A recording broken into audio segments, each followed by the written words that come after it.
नमस्कार, न्यूज मंच देख रहे हैं आप और मैं हूं विशाल वैभव। राष्ट्रीय लोक जनशक्ति पार्टी का आज जो है प्रेस कॉन्फ्रेंस का आयोजन किया गया था और इस प्रेस कॉन्फ्रेंस का संबोधन जो है केंद्रीय मंत्री पशुपति पारस ने किया, जहां उन्होंने बिहार सरकार पर जमकर हमला बोला और कहा कि बिहार सरकार जो है दलित विरोधी है, बिहार सरकार जो है महिला विरोधी है, जो है बिहार सरकार में जो है जंगल राज की वापसी हो गई है। साथ ही कहा कि काफ़ी ही बिहार की स्थिति जो है दयनीय है। हमने 6 महीना भ्रमण किया बिहार के विभिन्न ज़िलों में, लेकिन कहीं ना कहीं बिहार की स्थिति जो है वो दयनीय बनी हुई है। तो वहीं मुख्यमंत्री नीतीश कुमार पर भी जो है हमला करते हुए केंद्रीय मंत्री पशुपति पारस ने कहा कि उनकी मानसिक स्थिति ठीक नहीं है, उनका इलाज चल रहा है। और क्या कुछ कहा है केंद्रीय मंत्री पशुपति पारस ने, आपको छोड़ जाते हैं उनके प्रेस वार्ता के साथ। बने रहिए न्यूज मंच के साथ। न्यूज मंच के लिए प्रदीप कुमार के साथ विशाल वैभव, पटना। रुक जाइए, क्या है सर्वसम्मति बना लीजिए।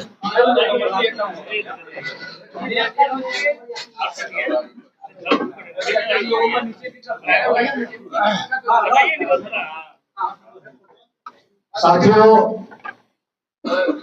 आज बिहार की जो स्थिति है, एनडीए के लोग कहते हैं कि 2005 के पहले बिहार में जंगल राज। मेरा कहना है कि आज मंगल राज तो नहीं हो गया। 2005 के पहले जो स्थिति थी उससे भी खराब स्थिति में आज बिहार है, और उसका सबसे बड़ा उदाहरण है कि बिहार सरकार दलित विरोधी सरकार है और महिलाओं की बात करते हैं नीतीश कुमार जी, लेकिन सबसे अधिक कोई विरोधी व्यक्ति इस देश में कोई मुख्यमंत्री महिला का है और दलित का है तो वो व्यक्ति का नाम है आदरणीय श्री नीतीश कुमार जी। आपने देखा होगा कि आज से होली के दिन औरंगाबाद में कोमल पासवान नाम की लड़की थी, 14 वर्ष की लड़की थी। उसको जाति सूचक अपमानजनक बात करके उसके छाती पर गाड़ी चला दिया गया। वो किसी व्यक्ति और किसी दल का पदाधिकारी था और घटनास्थल पर उसकी मृत्यु हो गई। लेकिन बिहार सरकार के द्वारा आज तक जो उसके परिवार को उचित राशि मिलनी चाहिए, उचित न्याय मिलनी चाहिए, वो आज तक नहीं मिला। ये बिहार के लिए बहुत दुर्भाग्यपूर्ण स्थिति है। आज से 10 दिन पहले, 15 दिन पहले मुजफ्फरपुर की घटना है, कोहली विधानसभा क्षेत्र की घटना है कि वहाँ एक 14 वर्ष की बच्ची स्कूल से पढ़ के जा रही थी और उसके साथ सामाजिक तत्व के द्वारा 3-4 लोगों के द्वारा उसके साथ जहाँ बीमारी रहती है वहीं तक कर जाता है। इससे स्पष्ट जाहिर है कि बिहार की स्थिति बहुत ही खराब है। और सामने में 4 महीना के बाद, 3 महीना के बाद विधानसभा का चुनाव होने वाला है। उसकी खाना पूर्ति के लिए सेंट्रल से जो हमारे वरिष्ठ नेतागण हैं वो बिहार का दौरा कर रहे हैं कि इसी तरह से। मैं देखिए, विगत 6 महीने से मैं पूरे बिहार में 25 जिला का भ्रमण किया।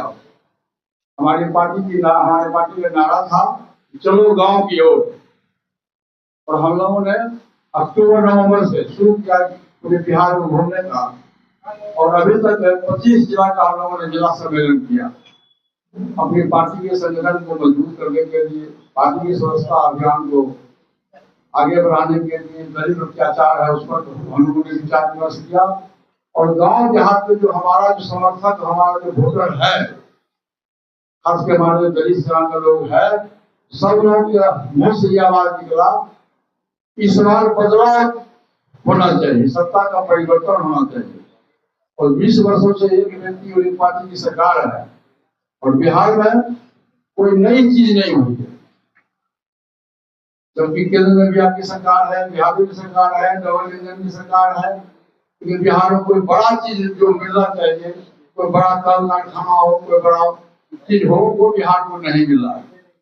और बिहार आज की स्थिति में पूरे देश में, आज भी मैं देखा था अखबार में कोई रिपोर्ट आया कि 17वां स्टेट में बिहार सबसे नीचे है।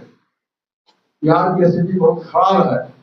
इसीलिए आज जो प्रेस वार्ता में हम लोगों ने किया है कि बिहार में सत्ता परिवर्तन होना चाहिए और बिहार की जनता से मेरा आग्रह है कि भविष्य में अक्टूबर नवंबर में जब भी चुनाव हो तो बिहार में सत्ता से जो व्यक्ति सत्ता में है, जिस पार्टी की सत्ता है, उसको सत्ता परिवर्तन आवश्यक है। दूसरा डिमांड हमारा है चौकीदार और वफादार। आपने देखा होगा कि 4 महीना पहले गर्दनीबाग में हम लोगों ने भी चौकीदार वफादार के पक्ष में आंदोलन किया था। वो चौकीदार जो आजादी के वर्षों पहले से, अंग्रेज के जमाने में, अंग्रेज जमाने से पहले, मुगल पीरियड से एक पार्टी नहीं, एक जाति का वर्चस्व था। एक जाति के लोग चौकीदार और वफादार में काम किया करते थे। गांव में जो रखवाल होता था, जमीन की रखवाली करता था, वो भी चौकीदार समाज के रहे। वो लोग हमारे परिवार के, हमारे चाचा थे रखवाल, हमारे चाचा थे चौकीदार। उस समय 5 रुपया 10 रुपया मिलता था। उस समय से उन्होंने देश की सेवा की, खासकर बिहार के लोगों की सेवा किया, निष्पक्ष उन्होंने किया। और पासवान का जो रक्षक, पासवान जाति की मतलब रक्षा करने वाला जात हमारा है और निर्भीक जात है जो होना चाहिए। और उसको जब समय आया तो चतुर्थ श्रेणी का दर्जा मिल गया स्वर्गीय जगन्नाथ मिश्रा जी के टाइम में, चौकीदार के लोगों को सब देख करके उन्होंने चतुर्थ श्रेणी में दर्जा दिया। और तब से आज तक अब उस पर सभी लोगों का नजर चला गया। और आज ये नतीजा ये हुआ कि जो एक जाति का वर्चस्व था, एक जाति के लोग चौकीदार को हुआ करते थे, आज उसको समान कोटि में दर्जा दे दिया गया। अब उसकी बहाली जो होती है समान कोटि के लोगों से होगा और उसमें अनुकंपा करना ही कोई गुंजाइश नहीं है। ये भी हमारी मांग है बिहार सरकार से।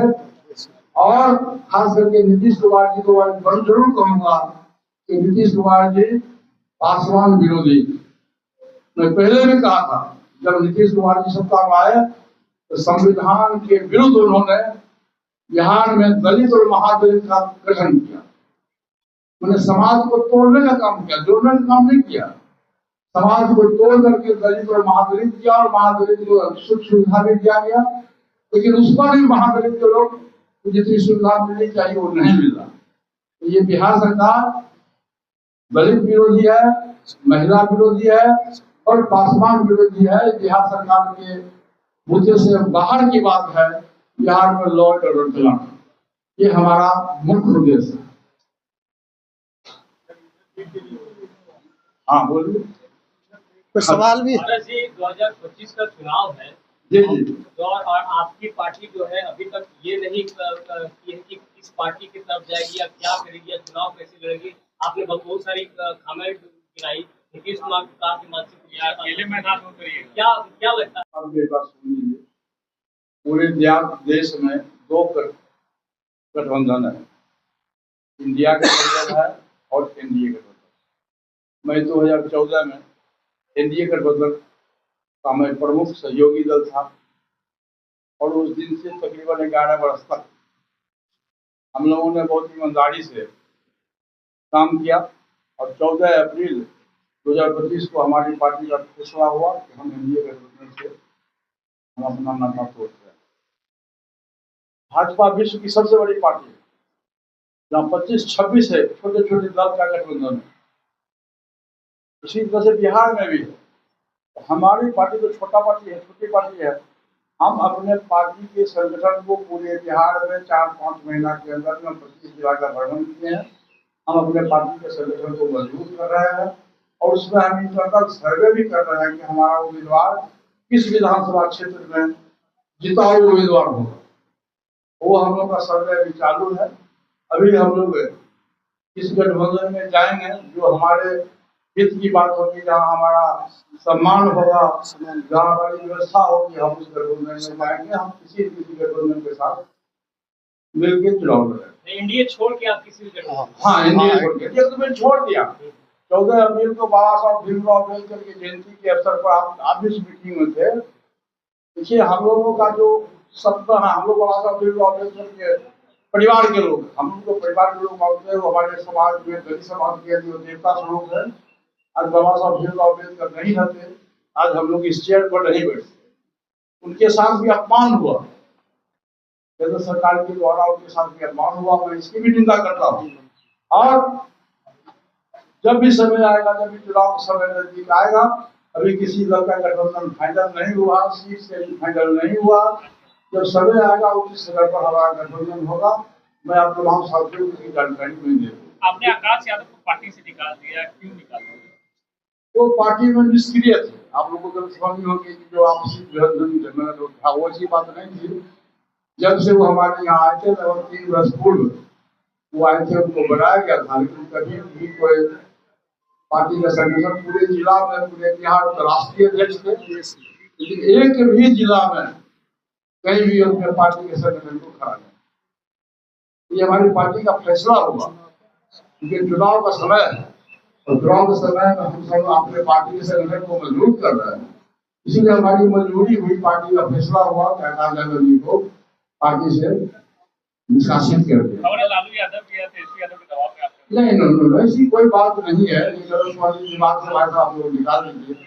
पार्टी हमारी है, संगठन हमारा है, हम चलाते हैं संगठन को, हम पार्टी चलाते हैं, उसमें दूसरे लोग का इंटरफेरेंस करने की कोई आवश्यकता नहीं।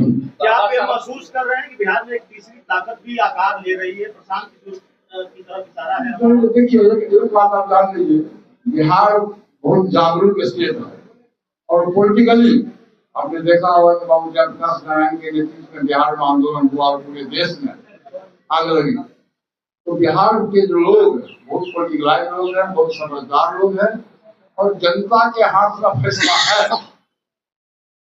अब जो चुनाव आएगा तो बुलेट से बेसी ताकत बैलेट में है और जनता जिसको चाहेगी उसकी सरकार बनेगी, जनता जिसको चाहेगी वो विधायक बनेगा। इसमें तीसरी शक्ति, चौथी शक्ति का कहीं कोई गुंजाइश नहीं। सामान्य सीट से चुनाव लड़ेंगे चिराग पासवान, उनकी पार्टी के सांसद ने ऐलान किया। भाई ये तो आप उनसे पूछिए, आप मुझसे क्यों पूछते हैं? मैं चुनाव लड़ूंगा नहीं लड़ूंगा ये बात हमसे पूछिए। कौन व्यक्ति समान सीट से लड़ेगा? दलित समाज को पैदा देने वाला आदमी समान सीट से लड़ेगा या जनरल सीट से लड़ेगा या रिजर्व सीट से लड़ेगा या चुनाव लड़ेगा कि नहीं लड़ेगा? जनता को भ्रमित करने की बात हो रही है, ये तो आप उनसे पूछिए।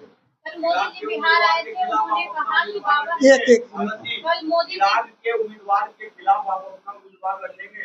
मुझको जो सीट मिलेगा, मैं किसी के उम्मीदवार के खिलाफ मैं नहीं जाऊंगा। मुझको जो सीट मिलेगा गठबंधन में, जो सीट मिलेगा वहाँ हमारी पार्टी को उम्मीदवार